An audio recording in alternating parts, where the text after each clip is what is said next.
Hello മച്ചുമാരെ, welcome back to Mallu explainer. ഇന്ന് നമുക്ക് നല്ലൊരു ഒന്നാം തരം ഇൻവെസ്റ്റിഗേഷൻ, മിസ്റ്ററി, കോമഡി ഇതെല്ലാം ഉള്ള ഒരു അടിപൊളി മൂവിയുടെ കഥ കേട്ടാലോ. ഒരു നാട്ടിൽ നടക്കുന്ന ഒരു കൊലപാതകം 20 വർഷങ്ങൾക്ക് ശേഷം അതുപോലെ മറ്റൊരെണ്ണം കൂടെ സംഭവിക്കുകയാണ്. ഈ രണ്ട് കൊലപാതകങ്ങളും നമ്മുടെ കഥാനായകനായിട്ടുള്ള ഏബിന്റെ ജീവിതം തന്നെ മാറ്റിമറിക്കുകയാണ്. അതുപോലെ ഏബിനെ കുറിച്ച് പറയുകയാണെങ്കിൽ 12ാമത്തെ വയസ്സ് മുതൽ ആ നാട് മുഴുവൻ അറിയപ്പെടുന്ന ഒരു ഡിറ്റക്റ്റീവ് ആയിരുന്നു. എന്നാൽ പെട്ടെന്ന് ഒരു ദിവസം അവന്റെ ലൈഫിൽ ഒരു കാര്യം സംഭവിച്ചു. ഒട്ടും പ്രതീക്ഷിക്കാത്ത ഒരു കാര്യം. അതോടുകൂടിയിട്ട് അവന്റെ ലൈഫ് തന്നെ മാറി മറിഞ്ഞ് നശിച്ചു പോവുകയാണ്. എന്നാൽ 20 വർഷങ്ങൾക്ക് മുന്നേ മറ്റൊരു കൊലപാതകം നടക്കുന്നതോടുകൂടിയിട്ട് നഷ്ടപ്പെട്ടു പോയ തന്റെ ലൈഫിന് തിരിച്ചു പിടിക്കാനായിട്ട് ഏബ് തുനിഞ്ഞിറങ്ങുകയാണ്. ആ രണ്ട് കൊലപാതകം ചെയ്തത് ആരാണെന്ന് അവനെ കൊണ്ട് കണ്ടുപിടിക്കാൻ പറ്റുമോ? എന്തായാലും കഥയുടെ അവസാനം നിങ്ങൾ പ്രതീക്ഷിക്കാത്ത ഒരു ട്വിസ്റ്റ് അതെന്തായാലും ഉണ്ടാവും കേട്ടോ. അപ്പൊ നമുക്ക് നേരെ കഥയിലേക്ക് പോവുകയല്ലേ, കഥയുടെ ഈ മായ ലോകത്തിലേക്ക്. സിനിമയുടെ ആരംഭത്തിൽ തന്നെ ഒരു സ്കൂൾ സ്റ്റുഡന്റ് ആയിട്ടുള്ള ലൂസിയെ കാണിക്കുകയാണ്. ക്ലാസ് എല്ലാം കഴിഞ്ഞ് ബാഗും തൂക്കി അവൾ അങ്ങനെ നടന്നു വരുന്നുണ്ട്. ആ നേരം അതിലൂടെ പോയ ഒരു കാറ് അവിടെ നിർത്തുകയാണ്. അവൾക്ക് നേരെ കൈ കാണിക്കുന്നുണ്ട്. അതേ നേരം തന്നെ ലൂസിയും ചിരിച്ചുകൊണ്ട് അങ്ങോട്ടേക്ക് ചെല്ലുകയാണ്. എന്നാൽ അവൾ ആ ഒരു കാറിൽ കയറിയോ പിന്നീട് എന്തെങ്കിലും സംഭവിച്ചോ എന്നൊന്നും കാണിക്കുന്നില്ല. ഇവിടെ പടത്തിന്റെ ടൈറ്റിൽ എഴുതി കാണിക്കുകയാണ് ദ കിഡ് ഡിറ്റക്റ്റീവ്. ഇതിനുശേഷമാണ് നമ്മുടെ കഥാനായകനായിട്ടുള്ള ഏബിനെ കാണിക്കുന്നത്. സത്യം പറയുകയാണെങ്കിൽ ഏബിന്റെ ലൈഫ് എന്ന് പറഞ്ഞാൽ നശിച്ച് നാറാണക്കല്ലായി എന്നൊക്കെ പറയില്ലേ, അതുപോലൊരു ലൈഫ്. കൂട്ടുകാരില്ല, മര്യാദയ്ക്ക് ഒരു ഫാമിലി ഇല്ല. ഫാമിലി ഉണ്ട്, അച്ഛനും അമ്മയുണ്ട്. പക്ഷേ അവരുടെ വീട്ടിൽ താമസിക്കാതെ വാടകയ്ക്ക് വേറൊരു റൂം എടുത്ത് അവിടെയാണ് ഏബ് താമസിക്കുന്നത്. ഒരു അടക്കവും ചിട്ടയും ഒന്നുമില്ലാത്ത ഒരു കുത്തഴിഞ്ഞ ലൈഫ് എന്ന് പറയാം. എന്ന് കരുതി അനാവശ്യമായിട്ടുള്ള കാര്യമൊന്നും ഏബ് ചെയ്യാൻ പോകുന്നില്ല. ഒരു കൺട്രോൾ ഇല്ലാത്ത ലൈഫ്. ഇപ്പൊ ഏബിനെ കാണാനായിട്ട് അവന്റെ അച്ഛനും അമ്മയും വന്നിട്ടുണ്ട്. മോനെ ഇങ്ങനെ കായാ മതിയോ, നമുക്കൊന്ന് മാറണ്ടേ എന്നൊക്കെ ചോദിക്കുമ്പോൾ ഏബ് പറയണ, അച്ഛാ നിങ്ങൾ എന്തേ പറയുന്നത്? ഈ നാട്ടിലെ അറിയപ്പെടുന്ന ഒരു ഡിറ്റക്റ്റീവ് അല്ല ഞാൻ. ഓ വലിയ ഡിറ്റക്റ്റീവ്, നിനക്കിപ്പോ പഴയതുപോലെ കേസൊന്നും കിട്ടുന്നില്ലല്ലോ എന്ന് അവന്റെ അച്ഛൻ ചോദിച്ചപ്പോൾ, ഉണ്ടച്ചാ കേസ് കിട്ടുന്നുണ്ട്, പക്ഷേ വലിയ വലിയ കേസൊന്നുമല്ല, ചെറിയ ചെറിയ കേസുകൾ, ഒരു 10-100 ഓരോ കേസിനും വെച്ച് കിട്ടും. എന്റെ പൊന്നു മോനെ നീ ഒരിക്കലും മാറാൻ പോകുന്നില്ല. പിന്നീട് ഏബിന്റെ അച്ഛൻ ഭാര്യയെ നോക്കിയിട്ട്, നീ വരുന്നുണ്ടോ? ഇവൻ എന്തായാലും നന്നാൻ പോകുന്നില്ല, നമുക്ക് പോകാന്ന് പറഞ്ഞിട്ട് ഏബിന്റെ അമ്മയും കൂട്ടിയിട്ട് അവന്റെ അച്ഛൻ അവിടുന്ന് പോവാണ്. എന്തായാലും വൈകുന്നേരം ആയപ്പോൾ ഒന്ന് ചില്ലാകാൻ വേണ്ടിയിട്ട് ഏബ് നേരെ അവിടെ ഉണ്ടായിരുന്ന ഒരു ബാറിലേക്ക് ചെല്ലുന്നുണ്ട്. രണ്ടെണ്ണം വീശി കഴിഞ്ഞ് പുറത്തേക്ക് വന്ന സമയത്ത് അവിടെ തന്നെ പുറത്ത് ഒരാളുണ്ടായിരുന്നു. തൽക്കാലം നമുക്ക് അയാളെ നോബിൾ എന്ന് വിളിക്കാം. ഈ നോബിൾ ഒരു കാരണമില്ലാതെ ഏബിനെ അവിടെ ഇട്ട് നല്ല അടിയാണ്. ആ അടിയും മേടിച്ച് കീശയിലിട്ട് വീട്ടിലേക്ക് പോകല്ലാതെ ഏബിനൊന്ന് തിരിച്ചു കൊടുക്കാൻ പോലും പറ്റുന്നില്ല കേട്ടോ. അങ്ങനെ നടന്നു പോകുന്ന സമയത്ത് ഏബ് പറയുന്നുണ്ട്, ഈ കാണുന്ന അടിയൊക്കെ കിട്ടുന്നത് എന്തുകൊണ്ടാണെന്നറിയോ? കുറച്ച് വർഷങ്ങൾക്ക് മുന്നേ ഞാൻ ചെയ്തു വെച്ച കാര്യങ്ങൾ കൊണ്ട് തന്നെയാണ്. എനിക്ക് ഇടയ്ക്കിടയ്ക്ക് ഇതുപോലെ അടി കിട്ടാറുണ്ട്. ഒരു വിഷമമില്ലാതെ ഞാൻ അതൊക്കെ മേടിച്ച് കൂട്ടാറുണ്ട്. അപ്പോ എന്താണ് എന്റെ കഥ എന്ന് ഞാൻ നിങ്ങൾക്ക് പറഞ്ഞുതരാം. ചെറുപ്പത്തിലേ ഒരു 12 വയസ്സായിരിക്കുന്ന സമയത്ത് എനിക്ക് ഭയങ്കരമായിട്ടുള്ള ഒരു ടാലന്റ് ഉണ്ടായിരുന്നു. ഒരു അടിപൊളി ഡിറ്റക്റ്റീവ് ആയിരുന്നു ഞാൻ. അതുകൊണ്ട് തന്നെ വീടിന്റെ ഗാർഡനിൽ ഒരു മരത്തിന്റെ മുകളിൽ ചെറിയൊരു ഓഫീസെല്ലാം കെട്ടിയിട്ട് പല പല കേസുകൾ ഞാൻ അറ്റൻഡ് ചെയ്യാറുണ്ടായിരുന്നു. പാവ കാണാനില്ല, ബോക്സ് കാണാനില്ല, റബ്ബർ കാണാനില്ല എന്നൊക്കെ പറഞ്ഞിട്ട് പല കേസുകൾ ഉണ്ടാവും. ഈ കുട്ടികളാണ് കേസ് കൊണ്ടുവന്ന് കൊടുക്കുക. അതെല്ലാം കണ്ടുപിടിച്ചു കൊടുത്ത് അതിന് മാന്യമായ ഒരു $5-10 അവൻ അതിന്റെ ഫീസ് ആയിട്ട് മേടിക്കുകയും ചെയ്യും. അതുപോലെ തന്നെ അച്ഛന്റെയും അമ്മയുടെയും കൂടെ ഈ ഏബ് സിനിമ കാണാൻ ഇരിക്കുകയാണെങ്കിൽ ആ സിനിമയുടെ ട്വിസ്റ്റ് എന്താണ് അല്ലെങ്കിൽ കൊലയാളി ആരാണെന്ന് തുടക്കം തന്നെ അവന് പറഞ്ഞു കൊടുക്കുക കേട്ടോ. ആ സമയത്തൊക്കെ അവന്റെ അച്ഛനും അമ്മയ്ക്കും ഭയങ്കര അഭിമാനമായിരുന്നു. തന്റെ മകന് എന്തോ വലിയ കഴിവുണ്ടായിരുന്നു എന്നാണ് അവരൊക്കെ വിചാരിച്ചു വെച്ചിരുന്നത്. അതൊരു പരിധിവരെ സത്യമായിരുന്നു കേട്ടോ. ആ സമയത്താണ് ഏബിന്റെ കൂടെയുള്ള അല്ലെങ്കിൽ അവന്റെ കൂടെ പഠിക്കുന്ന ഒരു പയ്യൻ വന്നിട്ട് ഒരു കേസ് അവന് കൊടുക്കുന്നത്. അതായത് അവന്റെ അച്ഛന്റെ കാറിൽ രക്തം കണ്ടു എന്ന് പറഞ്ഞിട്ട് അവന്റെ അച്ഛനും അമ്മയ്ക്കും എന്തെങ്കിലും പറ്റുമോ എന്ന് പറഞ്ഞിട്ട് ആ രക്തത്തിന്റെ അതെങ്ങനെ അവിടെ വന്നു എന്ന് ഏബിനോട് അന്വേഷിക്കാൻ പറഞ്ഞു. അവസാനം പെട്ടതോ ഈ കംപ്ലൈന്റ് കൊടുക്കാൻ വന്ന കുട്ടിയുടെ അച്ഛനും. കാരണം എന്താണെന്നറിയോ? അവന്റെ അച്ഛൻ ഒരു കൊലപാതകം ചെയ്തിട്ടുണ്ടായിരുന്നു. ആ രക്തമാണ് കാറിലായിരിക്കുന്നത്. സത്യം പറഞ്ഞാൽ വാദി പ്രതിയായി എന്ന് പറയാം. സ്വന്തം മകൻ തന്നെ അച്ഛനിട്ട് നല്ല ഒന്നാന്തരം പണി കൊടുത്തിരിക്കുകയാണ്. എന്നാൽ ചെറുക്കൻ ഇതൊന്നും വേണമെന്ന് വെച്ച് ചെയ്തതല്ല കേട്ടോ. ഏബാണെങ്കിൽ എന്ത് കിട്ടിയാലും അതിന്റെ പിന്നാലെ അങ്ങനെ പോകും. എന്തായാലും ഈ ഒരു കേസോട് കൂടിയിട്ട് ആ ഏരിയയിൽ നമ്മുടെ ഏബ് ഭയങ്കരമായിട്ട് ഫേമസ് ആവാണ്. ഈ മേയറായിട്ട് തന്നെ അവന് ഒരു ഓഫീസൊക്കെ സെറ്റാക്കി കൊടുക്കുന്നുണ്ട്. അവന്റേതായിട്ടുള്ള അസിസ്റ്റന്റ് വർക്കും കാര്യങ്ങളൊക്കെ ചെയ്യാനായിട്ട് മേയറുടെ മകളുണ്ട് ലൂസി, അവളെയും ഏർപ്പാടാക്കണം. പിന്നീട് ഓരോരോ ചെറിയ ചെറിയ കേസുകളായിട്ട് ഏബിന്റെ അരികിലേക്ക് വരുന്നുണ്ട്. ആ സമയത്താണ് അവിടെ ഉണ്ടായിരുന്ന സ്കൂളിലെ പ്രിൻസിപ്പൽ എർവിൻ വന്നിട്ട് ഒരു കംപ്ലൈന്റ് കൊടുക്കുന്നത്. അതായത് അനിമൽ റെസ്ക്യൂ അങ്ങനെ ഒരു ആവശ്യത്തിന് വേണ്ടി ഒരു ഫണ്ട് സ്വരൂപിച്ചായിരുന്നു. ആ ഫണ്ട് ഇപ്പൊ കാണാനില്ല.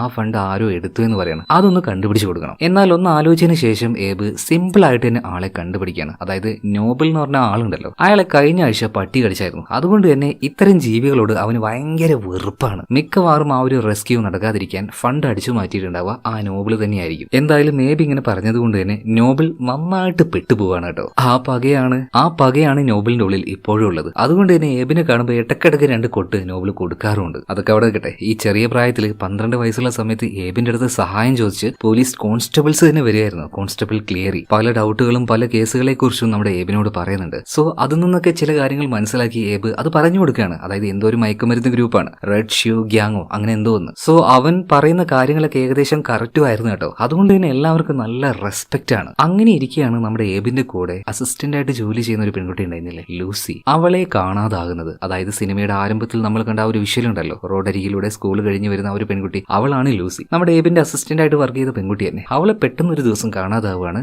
എന്നാൽ എവിടെ പോയി, എന്ത് സംഭവിച്ചു എന്നൊന്നും ആർക്കും അറിയില്ല. എന്നാൽ ഇതൊരു മിസ്സിംഗ് കേസ് അല്ലെങ്കിൽ ഒരു മർഡർ കേസ് ആവാൻ സാധ്യതയുണ്ട് കേട്ടോ. എന്തൊക്കെയായാലും ഇങ്ങനെ ഒരു കേസിലേക്ക് കുട്ടിയായിട്ടുള്ള നമ്മുടെ ഏബിന് അങ്ങ് ഡയറക്റ്റ് ചെന്ന് കയറാൻ പറ്റില്ല. അതുകൊണ്ട് തന്നെ പോലീസുകാർ അവന് സഹായത്തിന് വിളിക്കും എന്നുള്ള ആ ഒരു പ്രതീക്ഷയിൽ ഏബ് കാത്തിരിക്കുകയാണ്. അതുപോലെ ചില നാട്ടുകാരും ഏബിൽ നന്നായിട്ട് വിശ്വസിക്കുന്നുണ്ട്. അവൻ എങ്ങനെയെങ്കിലും ലൂസിയെ കണ്ടുപിടിച്ചോളും എന്നുള്ള ഒരു വിശ്വാസം. എന്നാൽ ചെറിയ പ്രായമുള്ള കുട്ടി ആയതുകൊണ്ട് തന്നെ ഏബിന് തേടി പോലീസുകാർ വന്നില്ല, അവന്റെ സഹായം ചോദിച്ചില്ല. അതുപോലെ തന്നെ നാട്ടുകാരും അവന്റെ മേലെ അർപ്പിച്ച ഒരു വിശ്വാസം ഉണ്ടല്ലോ, അതൊക്കെ പതിയെ പതിയെ കുറഞ്ഞു വരികയാണ്. ആരും ഇപ്പൊ ഏബിനെ മൈൻഡ് ആക്കാതെയായി. ലൂസിയെ കണ്ടുപിടിക്കാനും പറ്റിയില്ല, അവൾക്ക് എന്ത് സംഭവിച്ചു എന്ന് ആർക്കും ഇതുവരെയായിട്ട് ഒന്നും അറിയില്ല. അപ്പൊ അതിന്റെ ആ ഒരു കുറ്റബോധവും നാട്ടുകാരുടെ ആ ഒരു അവഗണനയും എല്ലാം കൂടിയായിട്ട് ഏബിന്റെ ലൈഫ് ഒരുമാതിരി ഒരു കോഞ്ഞാട്ട അവസ്ഥയിലേക്ക് പോവാണ്. പക്ഷെ എന്തൊക്കെയായാലും ഞാനൊരു ഡിറ്റക്റ്റീവ് ആണ്, ഈ ഒരു ഫീൽഡിലല്ലാതെ മറ്റൊരു തരത്തിലും മറ്റൊരു ജോലിക്ക് ഞാൻ പോയില്ല എന്ന് ഏബ് ചെറുപ്പത്തിലെ ദൃഢനിശ്ചയം എടുത്തിട്ടുണ്ട്. അതുപോലെ തന്നെ അവൻ ചെറുപ്പത്തിൽ സെറ്റപ്പ് ആക്കിയ ഒരു ഓഫീസ് ഉണ്ടല്ലോ, അത് തന്നെയാണ് അവന്റെ ഇപ്പോഴത്തെയും ഓഫീസ്. എന്നാൽ അസിസ്റ്റന്റ് ആയിട്ട് പുതിയൊരു ലേഡിയെ വെച്ചിട്ടുണ്ട്, ഗ്രാൻഡ്. നാട്ടുകാരെ പോലെ തന്നെയാണ് അസിസ്റ്റന്റ് ആയിട്ടുള്ള ഗ്രാൻഡ്. അവളുടെ ബോസ് ആയിട്ടുള്ള ഏബിന്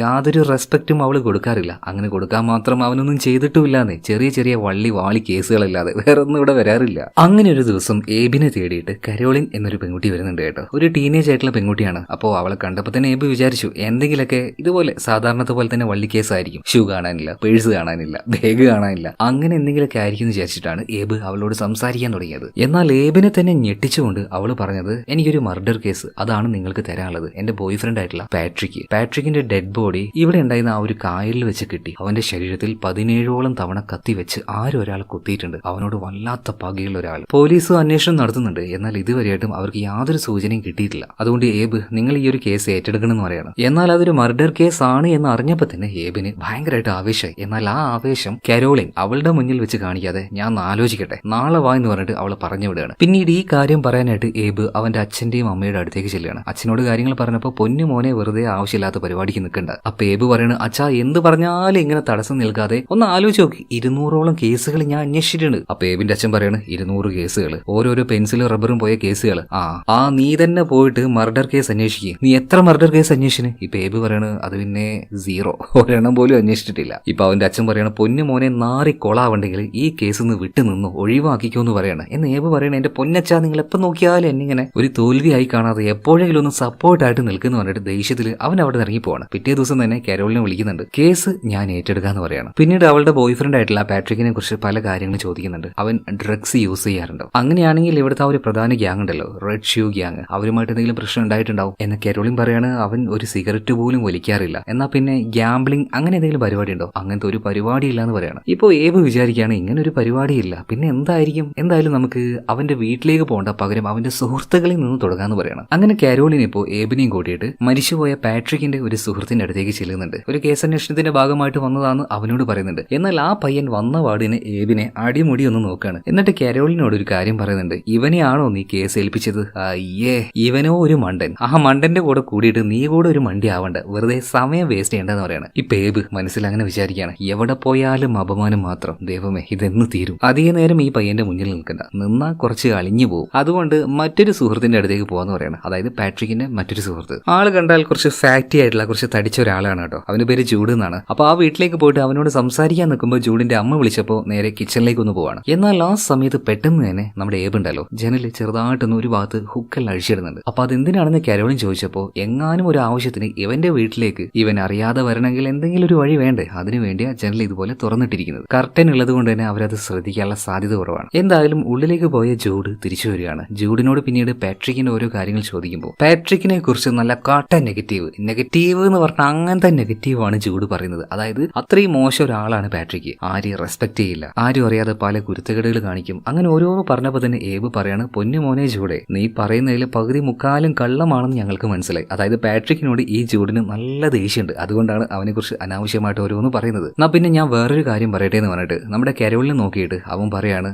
നിന്റെ ബോയ് ഫ്രണ്ട് ഉണ്ടല്ലോ പാട്രിക്ക്, സത്യം പറഞ്ഞാൽ നിന്നെ ചീറ്റ് ചെയ്യാണ്, അവന് വേറെ റിലേഷനൊക്കെ ഉണ്ട്. അത് കേട്ടപ്പോ കരോളിൻ ആകെ ഞെട്ടിപ്പോണ്. അവന് വേറെ റിലേഷൻ ഉണ്ടായിരുന്നു. ആരാണെന്ന് ചോദിക്കുമ്പോൾ നോക്കുമ്പോൾ അത് ജൂഡിനറിയില്ല. പക്ഷെ അവളുടെ ഫോട്ടോ പാട്രിക്ക് കാണിച്ചു കൊടുത്തിട്ടുണ്ടായിരുന്നു. ഫുൾ ന്യൂഡായിട്ട് നിൽക്കുന്ന ഒരു ഫോട്ടോ. എന്നാൽ അവളുടെ മുഖത്ത് ഒരു ടൈഗർ മാസ്ക് വെച്ചിട്ടുണ്ട്. അത് അവളുടെ ഒരു ശീലാണ്. അതുകൊണ്ട് തന്നെ അവളുടെ ആ ഒരു മുഖം എനിക്ക് കാണാൻ പറ്റിയിട്ടില്ല എന്ന് പറയണം. എന്തായാലും അവന്റെ ആ ഒരു ഫോട്ടോ സ്കൂളിലെ അവന്റെ ലോക്കറിൽ ഉണ്ടാവുന്ന പറയണം. എന്നാൽ ശരിയടാ പിന്നെ കാണാന്ന് പറഞ്ഞിട്ട് ഏബും കാരോളിനും അവിടുന്ന് നേരെ സ്കൂളിലേക്ക് പോകണം. പക്ഷേ രാത്രി ആയിട്ടുണ്ടായിരുന്നു. എന്നിരുന്നാലും എങ്ങനെയൊക്കെയോ അതിന്റെ ഉള്ളിലേക്ക് അവർ നുഴഞ്ഞ് കയറുന്നുണ്ട്. കയറിയപ്പോഴല്ലേ ഒരു കാര്യം മനസ്സിലാവുന്നത്, ഈ സ്കൂൾ പിള്ളേര് സ്കൂൾ കഴിഞ്ഞിട്ട് ഇവിടുന്ന് പോയിട്ടൊന്നുമില്ല. ആരും അറിയാതെ ഇതിന്റെ ഉള്ളിൽ തന്നെ നിർന്നുകൊണ്ട് ചെറിയ ചെറിയ പാർട്ടികളൊക്കെ അവർ നടത്തുന്നുണ്ട്. എന്നാൽ ഈ കാര്യമൊന്നും പ്രിൻസിപ്പൽക്കോ ബാക്കിയുള്ള ടീച്ചർമാർക്കോ ആർക്കും അറിയില്ല കേട്ടോ. ഇതിനെക്കുറിച്ച് നമ്മുടെ കാരോളിൻ ഏബിനോട് പറഞ്ഞു കൊടുക്കുകയാണ്. രാത്രിയായ പിള്ളേർ ഇവിടെ വന്നിട്ട് ഓരോരോ അറാത്തല പരിപാടികൾ കാണിക്കും, നമുക്കതൊന്നും മൈൻഡ് ആകണ്ട, നേരെ പാട്രിക്കിന്റെ ആ ലോക്കറിൽ പോവാന്ന് പറയണം. അതായത് ഇതുപോലെയുള്ള വലിയ വലിയ സ്കൂളുകളിൽ ഓരോ സ്റ്റുഡന്റിനും ഓരോ ലോക്കർ ഉണ്ടാവും. അതുപോലെ പാട്രിക്കിനും ഒരു ലോക്കർ ഉണ്ട്. ആ ലോക്കർ പോയിട്ട് ഇവർ തുറക്കുകയാണ്. എന്നാൽ അതിന്റെ ഉള്ളിൽ നിന്നും പ്രത്യേകിച്ചൊന്നും ഇവർക്ക് കിട്ടിയില്ല. പാട്രിക്ക് മരിച്ചത് കൊണ്ട് തന്നെ പോലീസുകാർ ഓൾറെഡി വന്നിട്ട് ആ ലോക്കറിലെ സാധനം എല്ലാം കൊണ്ടുപോയിട്ടുണ്ട്. ഇപ്പൊ കാരോളിൻ പറയാണ് അവന്റെ ഒരു ജാക്കറ്റ് എന്റെ കയ്യിലുണ്ട് എന്ന് പറഞ്ഞിട്ട് അത് അവൾ കൊടുക്കുകയാണ്. പിന്നീട് ഏബ് ആ ഒരു ജാക്കറ്റ് പരിശോധിച്ച് നോക്കുമ്പോൾ അതിനുള്ളിൽ വെച്ച് ഒരു ഡബ്ബ കിട്ടുകയാണ്. അതിനുള്ളിൽ നിറയെ മെഡിസിൻസ് ഉണ്ടായിരുന്നു. എന്നാൽ അതെന്താണെന്നൊന്നും അതിന്റെ പുറത്ത് എഴുതിയിട്ടില്ല കേട്ടോ. അതുകൊണ്ട് അത് തൽക്കാലം ഇപ്പൊ കീശയിലിടുകയാണ്. അതിനെക്കുറിച്ച് പിന്നീട് നോക്കാമെന്ന് കരുതിയിട്ട് എന്തായാലും സ്കൂൾ വിട്ട് പുറത്തേക്ക് വന്ന ഏബും കാരോളിനും ചായ കുടിക്കാനായിട്ട് ഒരു ഷോപ്പിൽ കയറുകയാണ്. ആ സമയത്ത് കാരോളിനും അതുപോലെ തന്നെ പാട്രിക്കും എങ്ങനെ റിലേഷനിലായി എന്നുള്ള കാര്യം ഏബ് ചോദിച്ചപ്പോൾ കാരോളിൻ ആ കാര്യം പറഞ്ഞു കൊടുക്കുകയാണ്. അതായത് എപ്പോഴും സ്കൂളിലെ അവളുടെ ആ ഒരു ലോക്കർ ഉണ്ടല്ലോ, അതിനുള്ളിൽ ഒരു കടലാസിന്റെ പൂവ് ഞാൻ കാണാറുണ്ടായിരുന്നു. ഞാൻ അറിയാതെ തന്നെ ആരും ഒരാൾ അതിന്റെ ഉള്ളിൽ അത് വെച്ചതാണ്. ഈ കടലാസ് പൂ ഉണ്ടാവുന്ന ആ ഒരു ഷേപ്പും കാര്യങ്ങളൊക്കെ നോക്കിയാൽ അറിയാം അത് ഈ ഏഷ്യയിൽ നിന്ന് വരുന്ന ആൾക്കാരാണ് അതുപോലെ ഉണ്ടാക്കാറ്. ഞങ്ങളുടെ സ്കൂളിൽ അങ്ങനെ ആ ഭാഗത്ത് നിന്ന് വരുന്ന ഒരേ ഒരാളെ ഉള്ളൂ പാട്രിക്ക്. അതോടുകൂടിയിട്ട് അവനാണ് അത് ചെയ്യുന്നതെന്ന് എനിക്ക് മനസ്സിലായി. കടലാസ് കൊണ്ട് ഉണ്ടാക്കി വെച്ച ആ ഒരു പൂ നല്ല രസമാണ് അത് കാണാനായിട്ട്. പിന്നീട് പതിയെ പതിയെ ഞാൻ അവനോട് കമ്പനി ആവാൻ തുടങ്ങി. പിന്നീട് അതൊരു പ്രണയമായിട്ട് മാറി. സങ്കടത്തോട് കൂടിയിട്ട് കാരോളിൻ ഈ ഒരു കാര്യം ഏബിനോട് പറയാണ്. എന്തായാലും ഇതിനുശേഷം ഏബ് പാട്രിക്കിന്റെ ആ ഒരു ജാക്കറ്റിൽ നിന്ന് കിട്ടിയ ആ ഒരു ഡബ്ബയിലെ മരുന്നുകൾ അതെന്താണെന്ന് പഠിച്ചുകൊണ്ടിരിക്കുകയാണ്. മാത്രമല്ല ഇത് വല്ല ഡ്രഗ് ആണോ എന്നറിയാൻ വേണ്ടി അതിലൊരു ടാബ്ലറ്റ് ഏബ് കഴിക്കുന്നുണ്ട്. പിന്നെ ഏബിന്റെ ഓഫീസിൽ അസിസ്റ്റന്റ് ആയിട്ട് വർക്ക് ചെയ്യുന്ന ഗ്രാൻഡ് ഉണ്ടല്ലോ, അവള് കുറച്ചു മുന്നേ നന്നായിട്ട് ഡ്രഗ്സ് യൂസ് ചെയ്തായിരുന്നു. ഇപ്പൊ അവളെ ഏബ് വിളിക്കുന്നുണ്ട്. എന്താ സാറേ എന്താ വിളിച്ചതെന്ന് ചോദിക്കുമ്പോൾ അത് പിന്നെ ഒരു ടാബ്ലറ്റ് കിട്ടിയിട്ടുണ്ട്, അതൊരു ഡ്രഗ് ആണോ എന്ന് അറിയാൻ വേണ്ടി എന്താ ഒരു വഴി. അപ്പൊ ഗ്രാൻഡ് പറയണം എന്റെ കുറച്ച് കൂട്ടുകാരുണ്ട് അവിടെ, അവരുടെ അടുത്ത് പോയി കാണിച്ചു കൊടുത്താൽ മതി, അവര് അത് ഡ്രഗ് ആണോ അല്ലയോ എന്ന് പറഞ്ഞു തരുന്നു പറയണം. അങ്ങനെ ആ ടാബ്ലറ്റ് എടുത്തുകൊണ്ട് ഏബ് നേരെ ഈ ഗ്രാൻഡിന്റെ കൂട്ടുകാരുടെ അടുത്തേക്ക് എത്തുകയാണ്. അവരോട് ചോദിച്ചപ്പോൾ ഇത് ഡ്രഗ് തന്നെയാണ്, അടിച്ചു കഴിഞ്ഞാൽ നന്നായിട്ട് കിളി പാറും. ഇപ്പൊ ഏബ് അവരോട് ചോദിക്കുകയാണ് ആരാണ് ഈ മരുന്ന് ഇവിടെ സപ്ലൈ ചെയ്യുന്നത്. പിള്ളേർ ആ സമയത്ത് ഒരു കടയുടെ പേര് പറഞ്ഞു കൊടുക്കുകയാണ് കേട്ടോ. അത് കേട്ടപ്പോ ഏബ് ആകെ ഞെട്ടിപ്പോയി. ആ കടയിൽ ഡ്രഗ് സപ്ലൈ ചെയ്യുന്നുണ്ടെന്നോ. പിന്നീട് ഏബും അതുപോലെ തന്നെ കാരോളിനും കൂടെ പോയി അന്വേഷിച്ച് നോക്കുമ്പോൾ ആ പിള്ളേർ ഏബിനിട്ട് ഒരു പണി കൊടുത്തതാണ്. പാവം ആ കടക്കാരൻ അങ്ങനെ ഒരു കാര്യമേ സപ്ലൈ ചെയ്യുന്നില്ല കേട്ടോ. എന്നാൽ പിള്ളേര് കളിപ്പിച്ചതാണെന്ന് മനസ്സിലായപ്പോ ഏബിന് എന്താണെന്നറിയില്ല ഭയങ്കരമായിട്ട് ദേഷ്യം വരികയാണ്. വണ്ടി എടുത്ത് നേരെ പിള്ളേരുടെ അടുത്തേക്ക് വന്നിട്ട് കൂട്ടത്തിലെ പ്രധാനിയായിട്ടുള്ള ആൾക്കിട്ട് നല്ല ചാമ്പുന്നുണ്ട്. അവൻ ഓടി തടിയെടുക്കാണ്. അവന്റെ പിന്നാലെ ചെന്ന് ഓടിച്ചിട്ട് അടിക്കുകയാണ് കേട്ടോ. ഇതെന്താ കാര്യം എന്ന് മനസ്സിലായോ? നമ്മുടെ ഏബ് ഒരിക്കലും ദേഷ്യപ്പെടാത്ത ഒരാളാണ്. പിന്നെ എന്തുകൊണ്ട് ഇങ്ങനെ ദേഷ്യം വന്നത്? അത് ആ ഒരു ഡ്രഗിന്റെ പവറാണ്. ഇതെന്താണെന്ന് അറിയാൻ വേണ്ടി ഒരെണ്ണം അവൻ കഴിച്ചില്ലേ. കഴിച്ചു കഴിഞ്ഞപ്പോൾ ഭയങ്കരമായിട്ട് ഞങ്ങളുടെ എനർജി വന്നു. എനർജി അങ്ങനെ പമ്പായി നിൽക്കുകയാണ്. അതുകൊണ്ടാണ് ചെറുകനിട്ട് ഇങ്ങനെ അടിക്കുന്നത്. അപ്പൊ അവനോട് ചോദിക്കുകയാണ് സത്യം പറയട്ടാ ഇത് എവിടുന്നാ കിട്ടുന്നത്. ഇപ്പൊ ആ ചെറുകൻ കരഞ്ഞോണ്ട് പറയണം എന്റെ പൊന്നണ്ണ തല്ലല്ലേ, ഈ ഡ്രഗ് എവിടുന്നാ കിട്ടുന്നതെന്ന് ഈ നാട്ടിലുള്ള കൊച്ചു കുട്ടികൾക്ക് വരെ അറിയാം. ആ റെഡ് ഷൂ ഗ്യാങ് അവരോട് പോയി ചോദിക്കുന്നു പറയണം. അവന്മാരായിരുന്നല്ലേ, എന്നാ പിന്നെ പോയി ചോദിക്കണമല്ലോ പറഞ്ഞിട്ട് റെഡ് ഷൂ ഗ്യാങ്ങിന്റെ അടുത്തേക്ക് ഒരു ബിൽഡിംഗ് ആണ് അങ്ങോട്ടേക്ക് ചെല്ലുകയാണ്. പക്ഷെ അവിടെ എത്തിയപ്പോഴേക്കും ആ മരുന്നിന്റെ എഫക്റ്റ് അങ്ങ് കഴിഞ്ഞുപോയി. അതായത് ആ മരുന്ന് കൊടുത്ത ധൈര്യമൊന്നും മച്ചാനിപ്പില്ല. ഇപ്പൊ ആ ഗ്യാങ്ങിലെ ചില ആൾക്കാർ ഏബിനോട് നീ ആരടാ എന്തിനാ ഇങ്ങോട്ടേക്ക് വന്ന് ചോദിക്കുമ്പോൾ ഏബൊന്ന് പതറി പോയിട്ടുണ്ട് കേട്ടോ. അത് പിന്നെ ചേട്ടാ ഈ റേഷൻ കട ഈ ഭാഗത്ത് എവിടെയെങ്കിലും ആണോ? റേഷൻ കടയോ ഒന്ന് പോയടാ അവിടുന്ന്. കേട്ട പാട് തന്നെ ഏബു പുറത്തേക്ക് വരികയാണ്. അപ്പൊ കാരോളിൻ ചോദിക്കുന്നുണ്ട് പോയിട്ട് വല്ല വിവരം അറിഞ്ഞോ?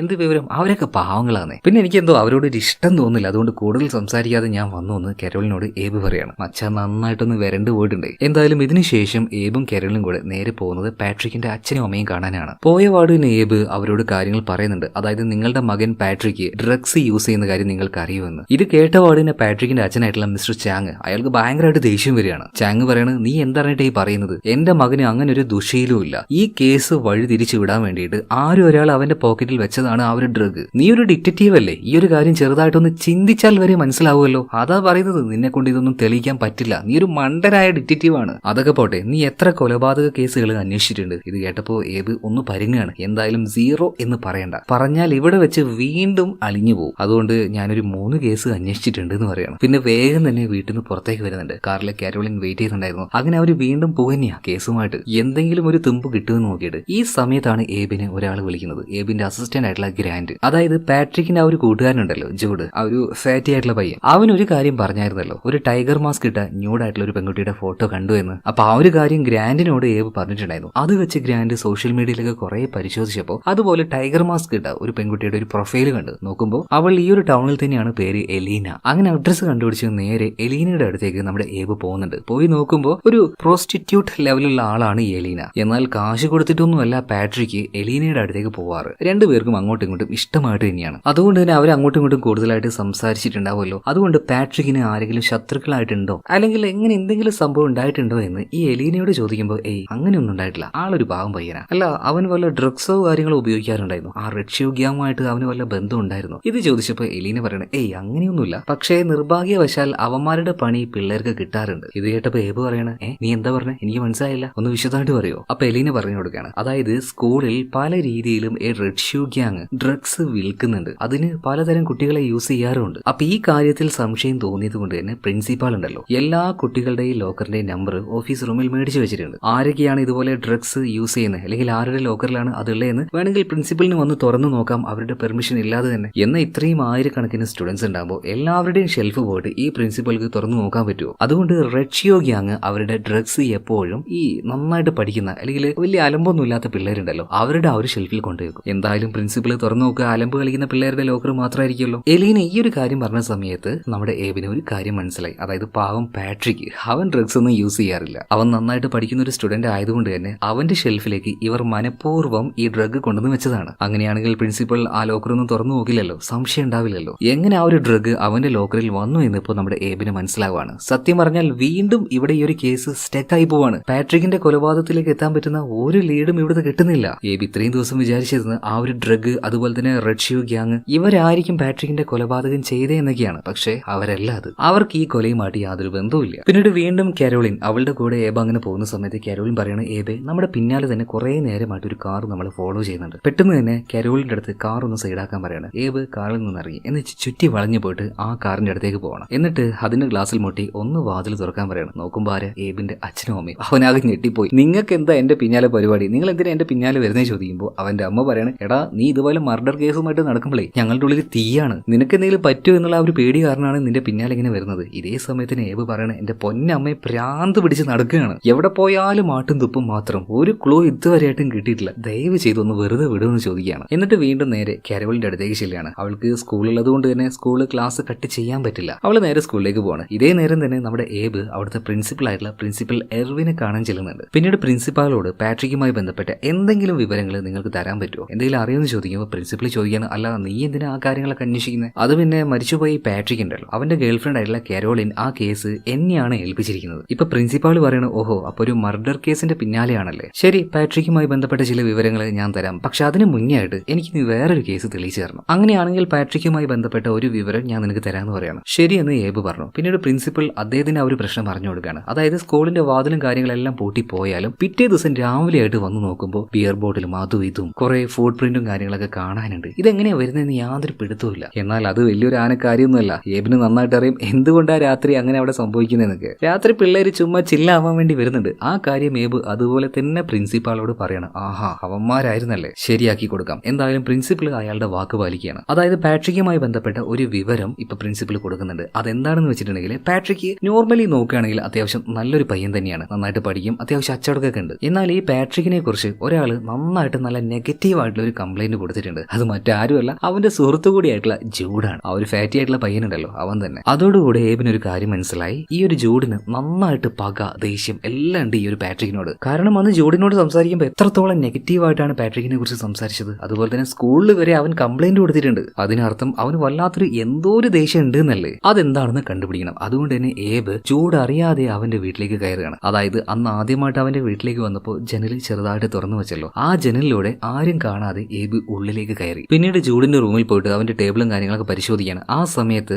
അവനൊരു ലവ് ലെറ്റർ കിട്ടുന്നുണ്ട് കേട്ടോ. അതായത് ജൂഡ് ആർക്കോ എഴുതിയ ഒരു ലവ് ലെറ്റർ ആണ്. എന്നാൽ ആ പെൺകുട്ടിയാണെങ്കിലും അവന് തിരിഞ്ഞു നോക്കിയിട്ടില്ല. അത് ആ ഒരു കത്തിലെ കാര്യങ്ങൾ വായിച്ചപ്പോൾ മനസ്സിലായി, ഇത്രയും നല്ല മനസ്സുള്ള എന്നെ വിട്ടു പോയത് നീ എന്തിനാണ്, അവനെക്കാളും എന്തുകൊണ്ടും യോഗ്യൻ ഞാനല്ലേ, എനിക്കൊരു ദുശീലവുമില്ല, ആരുമായിട്ടൊരു റിലേഷനിലുള്ള, എന്നിട്ടും നീ എന്തുകൊണ്ട് എന്നെ ഉപേക്ഷിച്ചു പോയി, നിനക്ക് ഏറ്റവും നല്ലൊരു ഇണ അത് ഞാൻ തന്നെയാണ്, നിനക്ക് പറ്റിയ ബോയ് ഫ്രണ്ട് അത് ഞാനാണ്, പിന്നീട് എന്തിനാണ് നീ പാട്രിക്കിന്റെ കൂടെ പോയത്, ഞാൻ നിന്നെ ഒരുപാട് സ്നേഹിക്കുന്നുണ്ട് കാരോളിൻ, എനിക്ക് നിന്നെ വേണം കാരോളിൻ. കാര്യം എന്താന്ന് മനസ്സിലായില്ലേ? അതായത് ഈ ജൂഡ് കാരോളിനെ ഭയങ്കരമായിട്ട് പ്രണയിക്കുന്നുണ്ട്. എന്നാൽ കാരോളിൻ ആരെയാ പ്രണയിക്കുന്നത്? പാട്രിക്കിനെയാണ്. അതുകൊണ്ടാണ് പാട്രിക്കിനോട് നമ്മുടെ ജൂഡിന് ഭയങ്കരമായിട്ട് ഭയങ്കരമായിട്ടുള്ള ദേഷ്യവും പകയും വന്നത്. ആ പകയുള്ളത് കൊണ്ട് തന്നെ ജൂഡ് വേണമെങ്കിൽ പാട്രിക്കിനെ കൊന്നൂടെ, അങ്ങനെ സംശയിച്ചൂടെ. എന്നാൽ ഈ നേരത്താണ് പെട്ടെന്ന് ജൂഡ് അങ്ങോട്ടേക്ക് വരുന്നത്. വേഗം തന്നെ ഏബ് പോയിട്ട് അവിടെ ഉണ്ടായിരുന്ന അലമാരയുടെ ഉള്ളിൽ ഒളിക്കുകയാണ്. അവനിപ്പോ പോകും, അപ്പോ വേണമെങ്കിൽ ഇതിന്റെ ഉള്ളിൽ നിന്ന് പുറത്തേക്ക് ഇറങ്ങി രക്ഷപ്പെടാം എന്ന് കരുതിയിട്ടാണ്. എന്നാൽ കുറെ നേരം കഴിഞ്ഞിട്ടും ഈ ചെറുക്കൻ ഇവിടുന്ന് എഴുന്നേറ്റ് പോകണ്ടേ, ഒരേ ഇരുത്തം തന്നെ. ഏബാണെങ്കിലോ അതിന്റെ ഉള്ളിൽ കിടന്ന് ആകെ കിടന്ന് വീർപ്പ് മുട്ടുകയാണ്. കുറച്ച് കഴിഞ്ഞപ്പോ ഈ ജൂഡിന്റെ അനിയത്തി വന്നിട്ട് അവനെ വിളിച്ചുകൊണ്ടുവാണ് ഭക്ഷണം കഴിക്കാന്ന് പറഞ്ഞിട്ട്. ഈ തക്കം നോക്കിയിട്ട്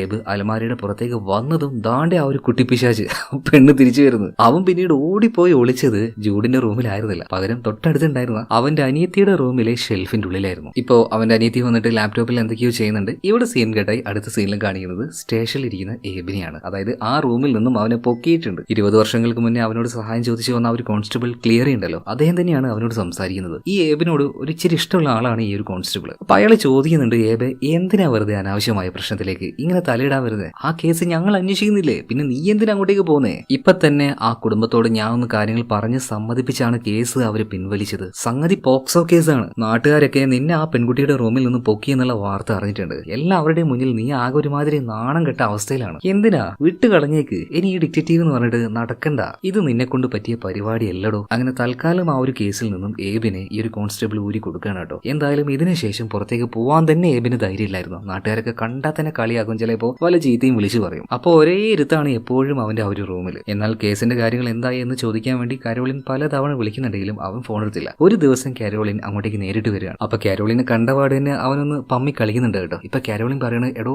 ഞാൻ നിങ്ങളോട് ഒരു ഇമ്പോർട്ടന്റ് ആയിട്ടുള്ള കാര്യം പറയാനാണ് വിളിച്ചത്. ആണോ, എന്ത് കാര്യം ചോദിച്ചപ്പോ നമ്മുടെ കേസിലെ അതുമായി ബന്ധപ്പെട്ട ഒരു കാര്യം തന്നെയാണ്. അതായത് പാട്രിക്ക് പലതവണയായിട്ട് ആ പൂവ് ഉണ്ടാക്കി എന്റെ ഷെൽഫിൽ വെച്ചു എന്ന് ഞാൻ പറഞ്ഞില്ലേ, അങ്ങനെയാണല്ലോ ഞാൻ അവനുമായിട്ട് പ്രണയത്തിലായത്. എന്നാൽ ഇപ്പോഴും അതുപോലെ കടലാസ് കൊണ്ട് ഉണ്ടാക്കിയ പൂ ആരും എന്റെ ഷെൽഫിൽ വെക്കുന്നുണ്ട്. അതിനർത്ഥം അന്ന് ആ പൂക്കളൊക്കെ വെച്ചത് അത് പാട്രിക് അല്ല എന്നല്ലേ. എന്നാൽ കാര്യം മനസ്സിലാക്കി ഏബ് പറയാണ്, കാരോളിൻ ഇതിൽ കൂടുതലായിട്ട് സംശയിക്കാനൊന്നുമില്ല. അതായത് പാട്രിക്കിന്റെ കൂട്ടുകാരൻ ജൂഡുണ്ടല്ലോ, ആ ചെറുക്കൻ നിന്നെ വൺ സൈഡ് ആയിട്ട് ഭയങ്കരമായിട്ട് പ്രണയിക്കുന്നുണ്ട്. അവന്റെ കത്തും കാര്യങ്ങളൊക്കെ ഞാൻ പൊക്കിയിട്ടുണ്ട്, ഇത് വായിച്ചു നോക്ക്. മിക്കവാറും അവൻ തന്നെ ആയിരിക്കും ആ ഒരു കടലാസിന്റെ പൂ നിന്റെ ഷെൽഫിൽ വെച്ചിട്ടുണ്ടാവുക. ഇതും പറഞ്ഞ കാരോളിനെ ഏബ് പറഞ്ഞു വിടുന്നുണ്ട് കേട്ടോ. വീണ്ടും പഴയതുപോലെ തന്നെ പുറത്തേക്ക് ഇറങ്ങാതെ ഒരേ ഇരിപ്പ് വീട്ടിൽ തന്നെ. ഒരുപാട് മദ്യം കഴിക്കും, ഡ്രഗ്സ് യൂസ് ചെയ്യും, ആകെ കൂടെ ഭയങ്കര മോശാവസ്ഥയിലൂടെയാണ് ഏബ് പോകുന്നത്. തീരെ ബോധമില്ലാത്തൊരു നടപ്പാണ്. അങ്ങനെ ഒരു ദിവസം നോക്കുമ്പോൾ ഏതോ ഒരു വേസ്റ്റ് കൊട്ടയുടെ ഭാഗത്ത് നിന്ന് എഴുന്നേൽക്കുന്നത്. പെട്ടെന്നൊരു ബോധം വന്നു, ഞാൻ എന്തൊക്കെയാ കാണിക്കുന്നത്, ഒരു ബോധമില്ലാതെ ഇങ്ങനെ നടന്നത് എങ്ങനെയാ? എന്തായാലും ലൈഫ് ഒന്ന് തിരിച്ചു പിടിക്കണം, ഒന്ന് റീഫ്രഷ് ആയിട്ട് അവൻ വേഗം കാരോളിനെ കാണാൻ വേണ്ടി ചെല്ലുകയാണ്. ഏബിനെ കണ്ടപാട് തന്നെ കാരോളിൻ ഒന്ന് ആക്കിയിട്ട്, ഓ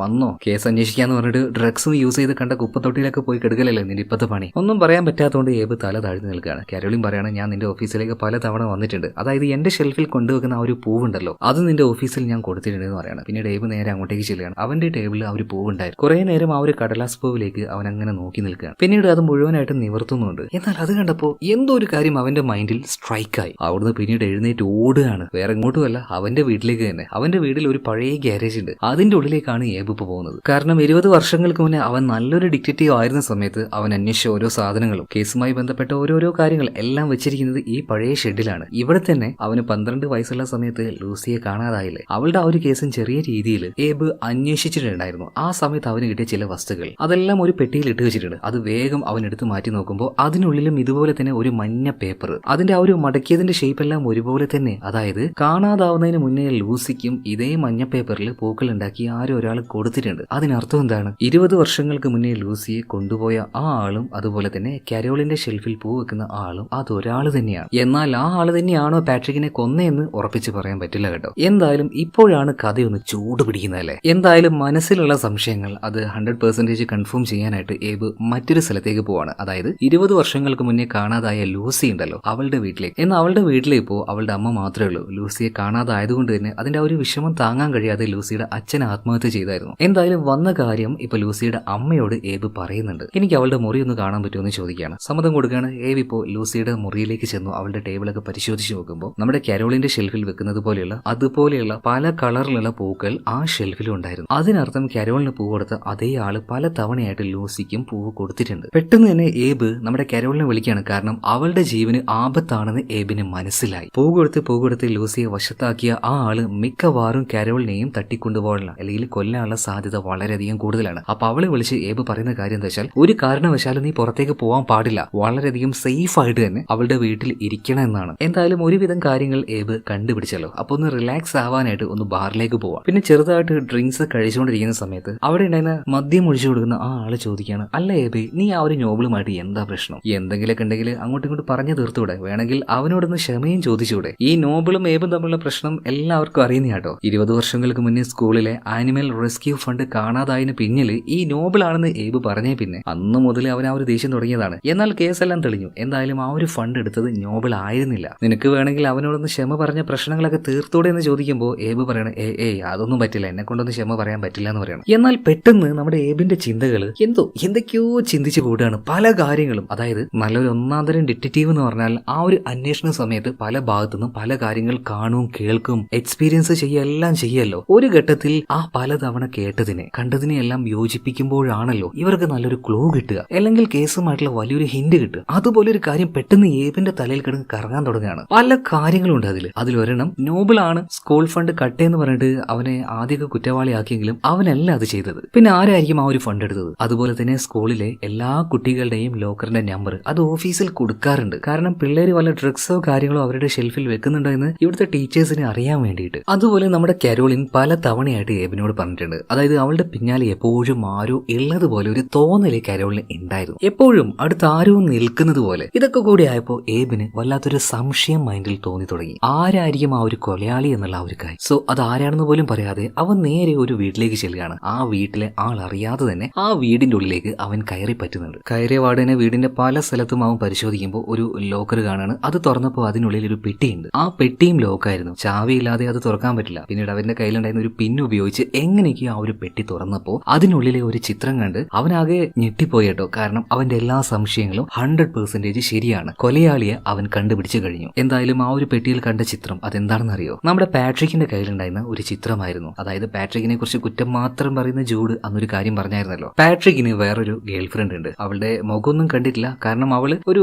ടൈഗർ മാസ്ക് ഇട്ടിരിക്കുകയാണ്. അതുപോലെ തന്നെ ന്യൂഡായിട്ടാണ് അവൾ ഇരുന്നത്. എന്നാൽ ആ ഒരു ഫോട്ടോ നമ്മുടെ പാട്രിക്കിന്റെ ഷെൽഫിൽ നിന്നും ഇവർക്ക് കിട്ടിയിട്ടില്ല. പകരം ആ ഫോട്ടോ ദാണ്ടെ ഇവിടെ കിടക്കുന്നത്. അത് ഈ വീട്ടിലെ ഈ ഷെൽഫിൽ വരണമെങ്കിൽ ഈ വീടിന്റെ ഉടമസ്ഥനായിരിക്കുമല്ലോ യഥാർത്ഥ കൊലപാതകി. എന്നാൽ അപ്പം തന്നെ വാതിൽ തുറന്ന് ആരോ അങ്ങോട്ടേക്ക് വരികയാണ്. വേഗം തന്നെ ഏബ് കട്ടിലിനടിയിൽ പോയിട്ട് വിളിക്കുന്നുണ്ട്. ഇപ്പൊ വീടിന്റെ ഉടമസ്ഥന് ഉള്ളിലേക്ക് വരുമ്പോൾ അയാളുടെ കാല് മാത്രം ഏബ് കാണുകയാണ്. എന്നാൽ ആ ആള് നിലത്ത് വീട് കിടക്കുന്ന ആ ഒരു പിന്ന് കണ്ടപ്പോ തന്നെ ആ കില്ലർക്ക് കാര്യം മനസ്സിലായി. ഇതുപോലെ വീടിന്റെ ഉള്ളിൽ കയറിയിട്ട് ഇമാതിരി പരിപാടി കാണിക്കണമെങ്കിൽ അത് മിക്കവാറും ഏബ് തന്നെയായിരിക്കണം. ഡിറ്റക്റ്റീവ് ഏബ്, ഈ വീടിന്റെ ഏത് ഭാഗത്താണ് നീ ഒളിച്ചിരിക്കുന്നത് എനിക്കറിയില്ല, പക്ഷേ മര്യാദക്ക് ഇറങ്ങി വന്നു എന്ന് പറയാണ്. പതിയെ പതിയെ ഏബ് ആ കട്ടിലിനടിയിൽ നിന്നും പുറത്തേക്ക് ഇറങ്ങുകയാണ് കേട്ടോ. ഈ സമയത്താണ് കഥയിലെ പ്രധാന ട്വിസ്റ്റ് അത് നമ്മളെ കാണിക്കുന്നത്. പക്ഷെ അതിന് മുന്നേ ആയിട്ട് നമ്മുടെ ഈ ഒരു വീഡിയോ ലൈക്ക് ചെയ്യാതെ കാണുന്നവർ വീഡിയോ ഒന്ന് ലൈക്ക് ചെയ്ത് പറ്റുവാണെങ്കിൽ ചാനലും ഒന്ന് സബ്സ്ക്രൈബ് ചെയ്യും. അച്ഛന്മാരെ, നിങ്ങൾക്ക് എനിക്ക് തരാൻ പറ്റുന്ന ഏറ്റവും വലിയൊരു സപ്പോർട്ട് എന്ന് പറയുന്നത് അത് തന്നെയാണ്. ഒന്ന് ചാനൽ സബ്സ്ക്രൈബ് ചെയ്ത് തരിക. ഓക്കെ, ചെയ്തില്ലേ? സബ്സ്ക്രൈബ് ചെയ്തില്ലേ? ഇനി കഥയിലേക്ക് തിരിച്ചു വരാം. ഇപ്പൊ ഏബ് ഒരാളുടെ മുന്നിൽ പോയിരിക്കുന്നുണ്ടല്ലോ. ആ ആള് അത് മറ്റാരുമല്ല,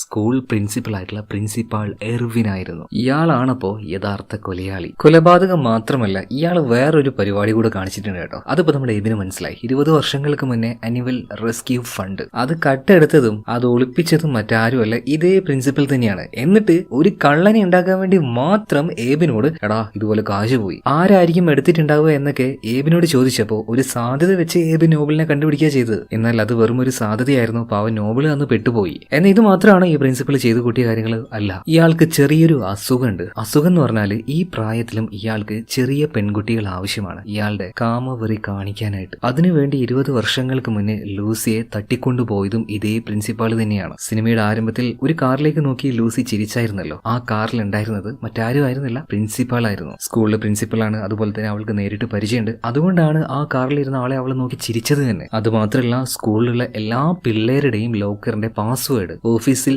സബ്മിറ്റ് ചെയ്യണം എന്നൊരു നിയമം ഉണ്ടല്ലോ. എന്നാൽ ആ പാസ്വേഡ് മുഴുവനും പ്രിൻസിപ്പാളുടെ കയ്യിലാണ്. അതുകൊണ്ട് തന്നെ കരോളിന്റെ ആ ഒരു ഷെൽഫിൽ എന്നും ആ പൂക്കൾ വെച്ചിരുന്നത് ഇതേ പ്രിൻസിപ്പാൾ തന്നെയാണ്. കാരണം കരോളിനോടും ഒരു ഇഷ്ടം ഇയാൾക്ക് വന്നു തുടങ്ങിയിട്ടുണ്ടായിരുന്നു. അതിനുവേണ്ടി അവളുടെ ഷെൽഫിൽ സ്ഥിരമായിട്ട് പൂ വെച്ചെങ്കിലും കരോളിൻ തെറ്റിദ്ധരിച്ചു. അത് പാട്രിക് ആണ് വെച്ചെന്ന് കരുതിയിട്ട് അവനോട് പ്രണയം ഉണ്ടായി. എന്നാൽ കരോളിൻ അതുപോലെ തന്നെ പാട്രിക് രണ്ടുപേരുടെയും പ്രണയം ഈ പ്രിൻസിപ്പൾ നോക്കി കാണുന്നുണ്ടായിരുന്നു. ഇയാൾക്ക് അതൊട്ടും സഹിക്കാൻ പറ്റിയില്ല. ഭയങ്കരമായിട്ടുള്ള ദേഷ്യവും പകയും പ്രിൻസിപ്പളിന് ഈ പാട്രിക്കിനോട് വന്നു. അതായത് പ്രിൻസിപ്പൾ ഒരു പെൺകുട്ടിയെ നോട്ടം ഇട്ട് കഴിഞ്ഞാൽ ആ പെൺകുട്ടിയെ വെർജിൻ ആയിട്ട് തന്നെ അയാൾക്ക് വേണം. എന്തായാലും ഈ കരോളിനും പാട്രിക്കും പ്രണയത്തിലാകുമ്പോൾ അവർ തമ്മിൽ റിലേഷൻ ഉണ്ടാവുമല്ലോ. അപ്പോൾ അവളുടെ ആ ഒരു വെർജിനിറ്റി നഷ്ടപ്പെട്ടു പോയാലോ. അതുകൊണ്ടാണ് ആ പകയിലാണ് കരോളിന്റെ ബോയ് ഫ്രണ്ട് പാട്രിക്കിനെ പ്രിൻസിപ്പൾ 17 തവണ കുത്തി കൊന്നു കളഞ്ഞത്. കണ്ടാൽ എന്തൊരു യോഗ്യൻ, എന്നാൽ കയ്യിലിരിപ്പോ എന്റെ പൊന്നുമക്കളെ ഇമാതിരി ഒരു മനുഷ്യൻ. എന്നാൽ ഈ ഒരു പ്രിൻസിപ്പൾ ഈ കോലത്തിലാവാനുള്ള കാരണം ഇയാൾക്ക് കുഞ്ഞുങ്ങൾ ഉണ്ടാവില്ല. പലരും അപമാനിച്ചു, പല രീതിയിൽ കളിയാക്കി. ഇങ്ങനെയെല്ലാം ചെയ്തു കൂട്ടാൻ അതും ഒരു കാരണമായി കേട്ടോ. പിന്നെ ബേസിക്കലി ആളൊരു വൃത്തികെട്ടവനാണ്. ചെറിയ കുട്ടികളോട് മാത്രം ഒരു ഇഷ്ടം തോന്നുന്ന ഒരു പ്രത്യേകതരം സൈക്കോ. എന്തായാലും ഇതേ നേരം തന്നെ ഇയാൾ ഒരു കത്തി എടുക്കുന്നുണ്ട്. കത്തി എടുത്ത വാർഡിനെ ഏബ് ഒന്ന് ഞെട്ടിപ്പോവാണ്.